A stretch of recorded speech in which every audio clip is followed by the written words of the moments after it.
Index futures में फिर बिका है मामला। यहाँ पर करीब करीब 2,500 करोड़ की इंडेक्स फ्यूचर्स में सेलिंग आई है और स्टॉक फ्यूचर्स में करीब करीब 1,800 करोड़ की सेलिंग आई है। आज मुझे लग रहा है कि मार्केट में ठीक ठाक शॉर्ट कवरिंग आनी चाहिए, शॉर्ट कवरिंग, ठीक है, क्योंकि हर जगह सेलिंग हुई है। इंडेक्स बैंक निफ्टी में 400 करोड़ की सेलिंग हुई, लेकिन निफ्टी फ्यूचर्स में ज़्यादा सेलिंग हुई। निफ्टी फ्यूचर्स में 2100 करोड़ की सेलिंग हुई। मेरा ये मानना है कि निफ्टी में शायद थोड़ा सा एक शॉर्ट कवरिंग का आज एक स्कोप है। और वो वाला चार्ट जो हमने डिस्कस किया था, पहले एक बार लॉन्ग शॉट देख लेते हैं कल का एफआईएस का। 7400 लॉन्ग कल कटे और 18,000 के करीब शॉर्ट जुड़े। 49%, 51%, ये आपका लॉन्ग शॉट आ गया है।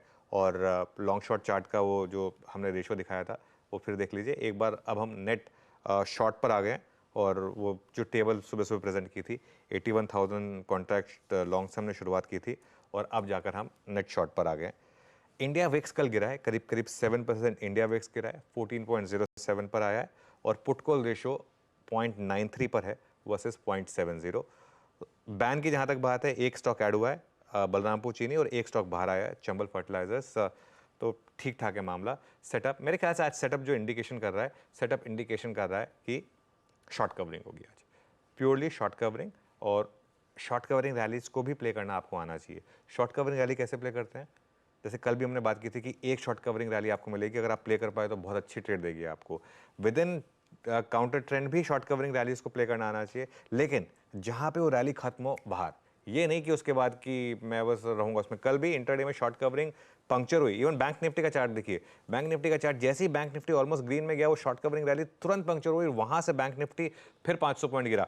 500 पॉइंट की इंटरडे रैली हुई और 500 पॉइंट ही फिर वापस इंटरडे बैंक निफ्टी गिर गया। तो शॉर्ट कवरिंग रैलीज का मतलब ये होता है, 1-2 घंटे की रैलीज होती हैं, वो उनमें पार्टिसिपेट करें, लेकिन विद एन व्यू कि ये फ्रेश नया पैसा लगाने वाली रैली नहीं है। ये असेंशली मार्केट की एक नियर टर्म में पोजीशन लाइट ऑफ करने वाली रैली है। इस चीज का ध्यान रखिएगा। बहुत बढ़िया। ये है भाई साहब मोटा मोटी जामा। अब आज के स्पेसिफिक सेशन को उतरते हैं। ब्यूटिफुली हमने तेजी, ब्यूटिफुली हम कॉशियस अंडरटोन, ब्यूटिफुली मंदी या करेक्शन, सबको राइट कर रखा है।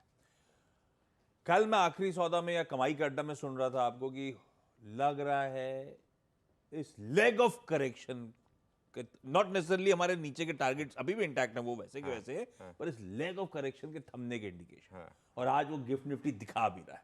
तो ऐसे में अब निफ्टी क्या लेवल्स वॉच आउट करने, करेक्शन थमना मतलब नॉट नेसेसरली तेजी, कैसे अप्रोच करूं आज के सेशन को? देखिए, कल हमने सारे शॉर्ट्स कवर कराए थे। Closing Yes. में एक व्यू लिया था कि अब आप शॉर्ट ना कैरी करें, लॉन्ग भी नहीं कैरी कराए थे, क्योंकि एक मतलब डर तो ये था कि अभी भी मार्केट में फुल स्टेबिलिटी नहीं है। रेंज के हिसाब से ट्रेड करें इस मार्केट में, ठीक है ना। इंडिविजुअल इंडेक्स को, स्टॉक्स को रेंज के हिसाब से ट्रेड करें। और अभी इस मार्केट में पोजिशनल ट्रेड ना लें। पोजिशनल ट्रेड लेने का भी टाइम आएगा, ठीक है ना, वो भी हम डिस्कस करेंगे। अभी पोजिशनल ट्रेड नहीं है, अभी आप आराम से एक रेंज के हिसाब से ट्रेड करिए। और देखिए, निफ्टी की एक रेंज है इस समय 21,285 से लेके 21,600, ये एक रेंज है। मेरे ख्याल से बड़ी रेंज है, ऑब्वियसली पॉइंट्स के हिसाब से, परसेंटेज के हिसाब से 1% है ये, कोई बहुत ज़्यादा नहीं है। आप कोई लोग सोच रहे हो कि बहुत बड़ी रेंज है, कोई बड़ी रेंज नहीं है, 1% की रेंज है। पहला रेजिस्टेंस मिलेगा आपको 21,539 पर, कल का हाई। और बड़ा रेजिस्टेंस प्लेस्ड है आपका 21,683 पर, ऑप्शंस बेस्ड। क्या करना है आशीष, जहां रैली फेल हो वहां शॉर्ट करिए, ठीक है। जहां रैली फेल हो वहां शॉर्ट करिए और एक स्टॉप लॉस लगा दीजिए 21,600 का। थोड़ा सा हल्का सा डीप रखना पड़ेगा आपको। 21,600 का एक स्टॉप लॉस लगा दीजिए। अगर तेजी फेल हो तो ये नहीं है कि बस खुलते ही शॉर्ट करना है, मार्केट का इंडिकेशन आने दे, एक बड़ा रेड बार बन जाने दे, उसके बाद इंडिकेशन आ जाए कि रैली यहाँ पर फेल हो रही है, तब शॉर्ट करें। और वहाँ पर फिर नीचे सपोर्ट कहाँ मिलेगा आपको, पहला सपोर्ट मिलेगा 21,400 पर, जो ऑप्शंस के हिसाब से है। और बड़ा सपोर्ट है 21,285, कल का लो। अगर वो रैली फेल हो और नीचे आपको सपोर्ट मिले फिर 21,400 पर, अगेन 21,400 पर अगर सपोर्ट मिले तब खरीदें आप। और एक स्टॉप लॉस लगा दें 21,285 या डे लो, जो भी मतलब आपकी श्रद्धा हो उसके हिसाब से एक स्टॉप लॉस लगा दें। तो बोथ साइडेड ट्रेड्स लेने का एक मन रखें, तभी यहां पर आपका पैसा बनेगा। निम्बल फुटेड है ये, दोनों तरफ के सौदे शायद आपको मिलेंगे। प्रोड्यूसर साहब जो लेवल मेंशन करें उसे ब्यूटीफुली लिख भी दिया आपकी स्क्रीन पे। यह है आज का निफ्टी का अप्रोच। अब वो पॉकेट जिसके चलते थोड़ी सी दिक्कतें आई थी, और उसमें भी खैर हेवीवेट एचडीएफसी बैंक ने मूड बिगाड़ा था। डे वन तो सब पे बिगड़ गया, कल बाकियों के समीकरण सुधरने लगे थे, एचडीएफसी बैंक फिर भी सल्क कर रहा था।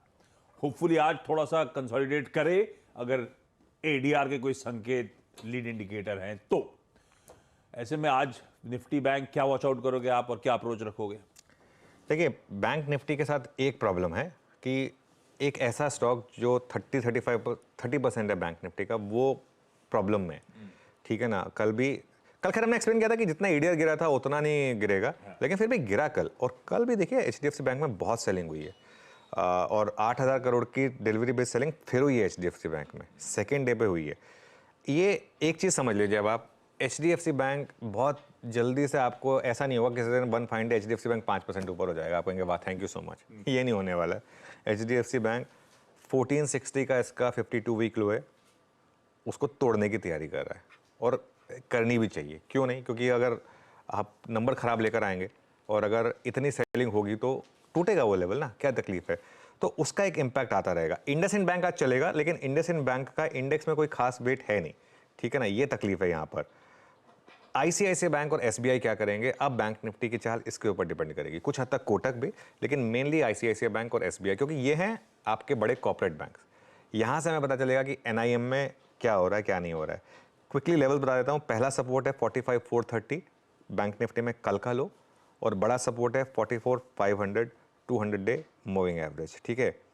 आप एक काम करें, अगर आपको वीकनेस दिखे तो उसमें आप सेल करें और एक स्टॉप लॉस लगा दें आप डे हाई का, ठीक है। बहुत सिंपल चीज़ है, खरीदने की जल्दबाजी ना करें, बैंक निफ्टी में फोकस करें इंडिविजुअल स्टॉक्स पर, उसी में बेटर रहेगा। और एक चीज़ बता दूं मैं आशीष आपको, वैसे अब देखिए, क्या बैंक निफ्टी 55,000 पे जाएगा या 60,000 पे जाएगा? ऑब्वियसली जाएगा ना, उसमें क्या रॉकेट साइंस है। हम सब जानते हैं कि हमारी जो मार्केट है वो लॉन्ग टर्म में ऊपर जा रही है, ठीक है, वो हमें सबको पता है। लेकिन अभी 48,000 वाला बैंक निफ्टी एक बार के लिए 45,700 पर आ गया। जो लॉन्ग होल्ड करके रखा हुआ है ना, उससे पूछिए ये अब कि वो उसकी क्या फीलिंग है, ठीक है ना। ये मतलब चीज़ें जो है ना, मतलब बोलने में बहुत अच्छी लगती हैं। आगे मैं फिर कह रहा हूँ, निफ्टी 20 साल में 4 लाख होगा, और बैंक निफ्टी 20 साल में, सेंसेक्स 20 साल में और बैंक निफ्टी 20 साल में, उस हिसाब से एक्स्ट्रापोलेट कर लीजिए कहाँ पे होगा, आप समझ सकते हैं, ठीक है। लेकिन उस बीच में एक बार के लिए क्या बैंक निफ्टी 44,000 नहीं आ सकता? क्या आपके अंदर उतनी कैपेबिलिटी है कि आप वो 44,000 की करेक्शन तक डटे रह सकते हैं, ठीक है? अगर है तो है। अब जैसे मैं अपनी बात करता हूँ, मेरा तो पब्लिक इन्फॉर्मेशन है, मैं हमेशा बोलता हूँ कि मैं ETFs के थ्रू इन्वेस्ट करता हूँ या म्यूचुअल फंड्स के थ्रू इन्वेस्ट करता हूँ, क्योंकि मुझे हर 2 महीने में या हर 3 दिन में मार्केट से पैसा नहीं चाहिए होता है।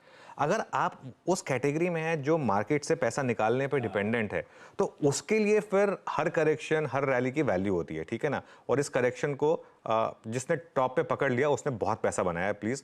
तो ऐसा नहीं होता है कि मार्केट में आप सिर्फ वन वे पैसा बनाते हैं, दूसरी तरफ भी पैसा बनता है कई बार, और वो बनाना आना चाहिए मार्केट में।